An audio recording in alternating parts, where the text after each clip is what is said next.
Des hommes monstrueux, des monstres qui restent des hommes, au sens propre et au sens figuré. Un peu des deux en fait.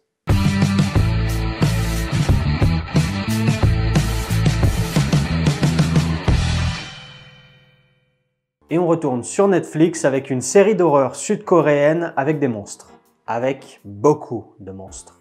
Sweet Home est une série composée de 10 épisodes d'environ 50 minutes chacun. Il s'agit d'une histoire inspirée d'un webcomic coréen du même nom. Et on se retrouve ici dans un presque huis clos post-apocalyptique, dans lequel d'un seul coup, des monstres se mettent à apparaître à peu près partout. Bon, il s'agit d'humains qui se transforment en monstres, ce qui explique peut-être qu'il y en a partout. Et tous ces éléments font qu'on se retrouve bloqué dans un immeuble avec tous ses habitants. Enfin, ceux qui sont encore en vie, ça va de soi. Et là, comme dans pas mal de trucs de zombies, plusieurs enjeux s'installent assez naturellement. Il faut créer une communauté pour devenir plus fort, plus uni, réussir à s'organiser. La première chose, s'organiser pour réussir à survivre. Trouver de l'eau, de la nourriture, se défendre, enfin tout ça vous le savez. Mais il y a plein de questions qui vont se poser. D'où vient ce mal? Comment le contenir? Comprendre pour mieux faire face à ce nouveau monde. On s'adapte et on domine. Et c'est là où s'arrête la comparaison avec les zombies. Parce que ici, ça ne fonctionne pas du tout comme avec les morts-vivants. Du moins, tels qu'on a l'habitude de les voir. Ici, il ne s'agit pas de ne pas se faire contaminer, de ne pas se faire mordre, mais c'est plus subtil, il s'agit plus de résister à la tentation. On est plus face à une malédiction qu'une épidémie. Et dans tout ce bordel, mais il est où le mal au final?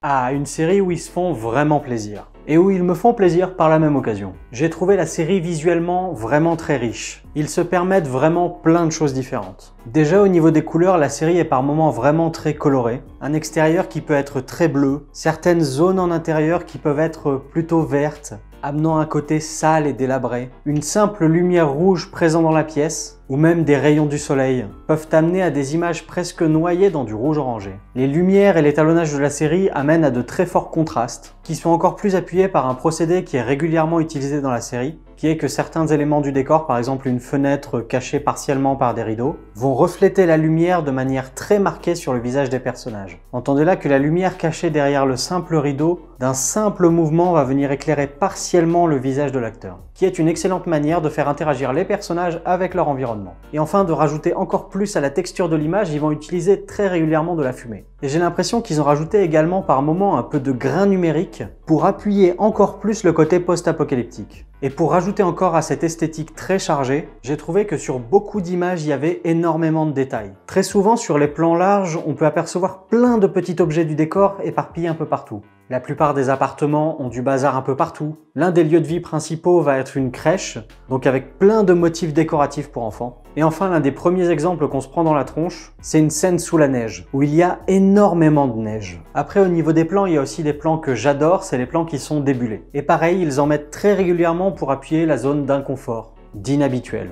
On peut ajouter à ça des fondus enchaînés entre deux plans, des fondus enchaînés très longs, où on peut voir des idées qui se mélangent via deux plans en même temps. On peut ajouter à ça quelques mouvements de caméra qui sont intéressants, notamment des mouvements de caméra à la première personne vue des créatures. Ils vont même jouer avec ça d'ailleurs. Parce que par moments on pourrait croire à des plans à la première personne, mais ils n'en sont rien. C'est juste des bonnes illusions pour augmenter la tension. Après, il y a tout un tas d'idées de mise en scène qui m'ont vraiment plu. Pour en citer une, par exemple, il s'agit d'un affrontement dans un ascenseur. Et il s'agit d'un affrontement qui va être fait en jump cut, mais un jump cut qui va être masqué par plusieurs choses. D'un côté, une lumière qui s'éteint et qui s'allume, qui va nous laisser voir les personnages à chaque fois dans différentes positions. Et d'un côté, la porte de l'ascenseur qui, étant bloquée par un petit objet, va à chaque fois qu'elle veut se refermer, se réouvrir. Et du coup, nous laisser voir à chaque fois, pareil, des situations différentes. Bon, et puis parce qu'il faudrait quand même en parler, il s'agit d'une série avec des monstres partout. Donc les monstres, ils donnent quoi? Eh ben, j'ai trouvé les designs des différentes créatures plutôt intéressantes. Et pareil, il y a une grosse richesse au niveau des créatures parce qu'il n'y a presque pas de créatures identiques. La plupart ont leur morphologie, leur manière de se comporter, leur manière de se déplacer, et de ce fait, leur manière d'interagir avec les êtres humains. Bon, forcément, la plupart du temps pour leur poutrer la tronche. Pour donner un exemple, je pourrais dire par exemple celui qu'on va appeler l'aveugle, qui va nous amener à plusieurs scènes intéressantes. Alors les gars, on a besoin d'un personnage aveugle, donc ce que je propose, c'est genre, on prend là, on coupe, on enlève le haut, comme ça forcément il voit plus rien vu qu'il n'y a plus les yeux, il n'y a plus tout le haut, c'est en bonus. Ok. Dans ces scènes, le but du jeu ça va être d'être le plus silencieux possible pour ne pas se faire repérer par la créature. Et là encore, ça donne des interactions avec la créature plus étonnantes que ce qu'on pourrait imaginer. Aux humains, j'entends.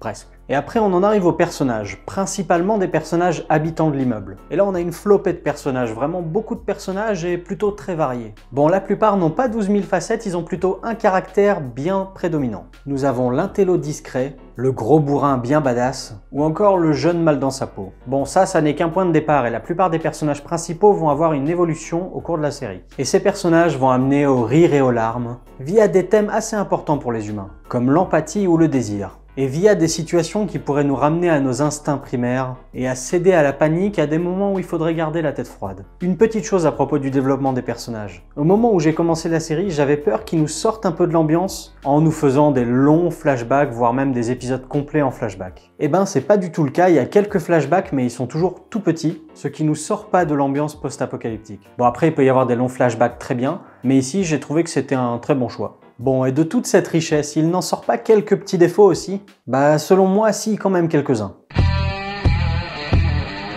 Pour ce genre d'histoire qui nécessite quand même pas mal d'effets visuels, j'avais peur qu'on soit face à quand même pas mal d'épisodes de remplissage. Et ben même si on échappe un petit peu à ce remplissage, je trouve la répartition de l'histoire sur ces 10 épisodes un peu étonnant par moment. Avec un petit ventre mou notamment au milieu de la série. Au début de la série, il y a beaucoup d'action. Bon, c'est le début, c'est pour nous mettre dans le bain. Mais malgré tout, vous avez le temps, j'ai trouvé que c'était vraiment trop rapide. Certaines scènes sont vraiment trop nerveuses selon moi. Ça fait même presque faux raccord tellement les plans s'enchaînent vite. Par exemple, prenons une scène qui se passe dans un ascenseur de l'immeuble. Un personnage se retrouve face à un autre personnage qui est en train de se transformer en monstre, et la transformation complète est presque immédiate. C'est beaucoup trop rapide, on a à peine le temps de le voir, et on se demande même comment ça a pu aller aussi vite. Et en plus, la série nous montrera par la suite que ça prend quand même vachement plus de temps que ça. Et donc il faut comprendre en quelques secondes que c'est un homme qui est en train de se transformer, qui se transforme d'un seul coup, qui nous attaque, qu'il faut se défendre, alors que ça aurait largement le temps de prendre une transformation plus progressive, qui nous laisserait plus de temps pour être empathique avec le personnage dont on veut qu'il survive. Et en plus, dans ces moments-là, j'ai trouvé que les plans ne se répondaient pas forcément bien, qu'on était face quand même à un découpage technique par moments un peu brouillon. Mais après, toute cette action et ce rythme rapide va diminuer très fortement vers le milieu de la série. Et niveau action, je trouve du coup qu'on arrive dans un petit ventre mou, où on va être beaucoup plus à suivre les discussions des personnages, etc. Et pour le coup, j'ai trouvé quand même que c'était un changement de rythme un peu brusque, accompagné d'une mise en scène beaucoup moins riche, avec des plans beaucoup plus simples qui ont moins de choses à nous raconter. Bon après, c'est vrai qu'il faut développer les personnages et c'est bien qu'ils le fassent, mais je pense que ça aurait été bien qu'ils le fassent plus à certains moments et moins à d'autres.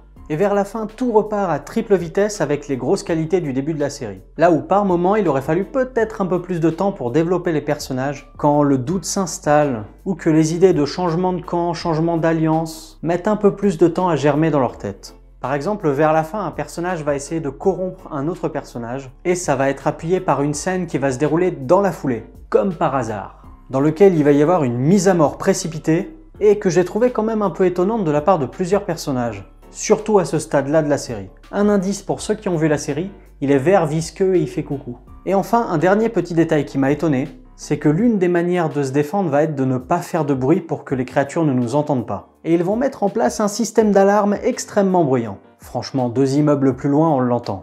Et ça ne va pas tant poser problème que ça. Mais selon moi, ces éléments-là ne nous empêcheront pas de profiter de la série.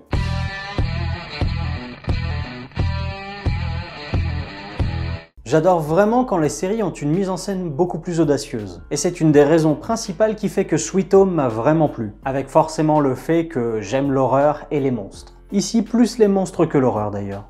Et même si j'ai trouvé certains personnages, certains épisodes moins intéressants, selon moi ça vaut vraiment le coup quand on aime le genre. Et maintenant on saura que les gens qui saignent du nez seront forcément suspects. Voilà, cette vidéo est terminée, merci de l'avoir regardée jusqu'au bout. N'hésitez pas à me laisser vos points positifs, vos points négatifs dans les commentaires. Si la vidéo vous a plu, à la partager, c'est important. Vous abonner, regarder nos autres vidéos, mais tout ça, vous savez. Sur ce, ciao!